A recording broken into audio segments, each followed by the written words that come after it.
നിരവധി സിനിമകളിലൂടെയും ഷോർട്ട് ഫിലിമുകളിലൂടെയും മലയാളികൾക്ക് ഏറെ സുപരിചിതനായ താരമാണ് ഹക്കീം ഷാജഹാൻ. 2020 പുറത്തിറങ്ങിയ പ്രണയവിലാസം എന്ന ചിത്രത്തിലൂടെയാണ് ഹക്കീമിനെ ആളുകൾ ഏറ്റവും കൂടുതലായി തിരിച്ചറിഞ്ഞത്. പിന്നീട് അങ്ങോട്ട് നിരവധി സിനിമകളിൽ ചെറുതും വലുതുമായ ധാരാളം വേഷങ്ങൾ കൈകാര്യം ചെയ്യുവാൻ ഹക്കീം ഷാജഹാൻ എന്ന താരത്തിന് അവസരം ലഭിച്ചു.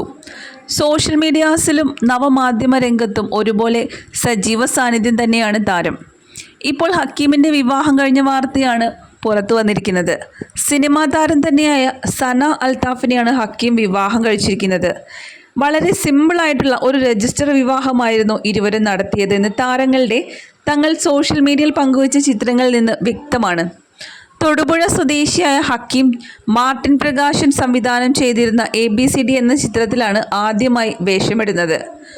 അതിനുശേഷം മാർട്ടിൻ പ്രകാടിൻ്റെ തന്നെ ചാർലിയിൽ സഹസംവിധായകനായി ജോലി ചെയ്ത ഇദ്ദേഹം രക്ഷാധികാരി ബൈജു, ഒത്ത പ്രിയൻ ഓട്ടത്തിലാണ്, അർച്ചന 31 തുടങ്ങി നിരവധി ചിത്രങ്ങളിൽ ശ്രദ്ധേയമായ വേഷങ്ങളിൽ പ്രത്യക്ഷപ്പെടുകയുണ്ടായി. ഫ്രീഡം അറ്റ് മിഡ്നൈറ്റ് എന്ന താരത്തിൻ്റെ ഷോർട്ട് ഫിലിം ഏറെ ശ്രദ്ധിക്കപ്പെടുകയും നിരൂപക പ്രശംസ പിടിച്ചു പറ്റുകയും ചെയ്തതായിരുന്നു.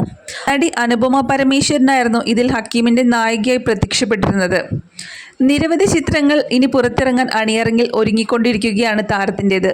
ഈ സാഹചര്യത്തിലാണ് താരം വളരെ ലളിതമായ ഒരു വിവാഹം നടത്തിയിരിക്കുന്നത്. ദുൽഖർ, ഉണ്ണി മുകുന്ദൻ, നമിത പ്രമോദ് എന്നിവർ കേന്ദ്ര കഥാപാത്രത്തിലെത്തിയ വിക്രമാദിത്യൻ എന്ന ചിത്രത്തിലെ ദുൽഖറിൻ്റെ സഹോദരി വേഷത്തിലൂടെ സന അൽത്താഫിനെ മലയാളി പ്രേക്ഷകർക്ക് ഏറെ പരിചയം. പിന്നീട് ഫഹദിൻ്റെ നായികയായി മറിയം മുക്കിൽ പ്രത്യക്ഷപ്പെട്ടതിന് ശേഷം നിരവധി അവസരങ്ങളാണ് സനയ്ക്ക് ലഭിച്ചത്. മലയാളത്തിന് പുറമെ തമിഴിലും ശ്രദ്ധേയമായ പ്രകടനവും വേഷവും കാഴ്ചവെക്കാൻ സനയ്ക്ക് ഇപ്പോഴിതാ ഇവരുടെ വിവാഹ വാർത്ത പുറത്തു വന്നതിന് പിന്നാലെ നിരവധി പേരാണ് താരങ്ങൾക്ക് ആശംസകൾ അറിയിച്ച് രംഗത്തെത്തിയിരിക്കുന്നത്. പലരും രഹസ്യമായി വിവാഹം കഴിച്ചതിലുള്ള പരിഭവം രേഖപ്പെടുത്തുന്നുണ്ട്. മറ്റ് സെലിബ്രിറ്റീസിനെ പോലെ വലിയ ആർഭാടമോ ഒന്നും തന്നെ ഇല്ലാതെ ആരെയും അറിയിക്കുക കൂടി ചെയ്യാതെ വളരെ സിമ്പിളായിട്ട് നടത്തിയ ഒരു രജിസ്റ്റർ വിവാഹത്തിൽ പലരും അതിനെ കൈയടിച്ച് പ്രോത്സാഹിപ്പിക്കുന്നുമുണ്ട്. ഇതുപോലെ ആയിരിക്കണം എല്ലാവരും എന്നാണ് പലരും കമൻസുകൾ രേഖപ്പെടുന്നത്. വളരെ സിമ്പിളായിട്ടുള്ള വിവാഹം, 2 വ്യക്തികൾ വിവാഹം ചെയ്യുന്നതിന് എന്തിനാണ് ഇത്രയധികം ആഘോഷിക്കുന്നത്? ഇത് മാത്രം മതിയെന്നാണ് പലരുടെയും അഭിപ്രായം. ഇരുവർക്കും ഇപ്പോൾ സോഷ്യൽ മീഡിയയിൽ വലിയ സ്വീകരണം തന്നെയാണ് ലഭിക്കുന്നത്.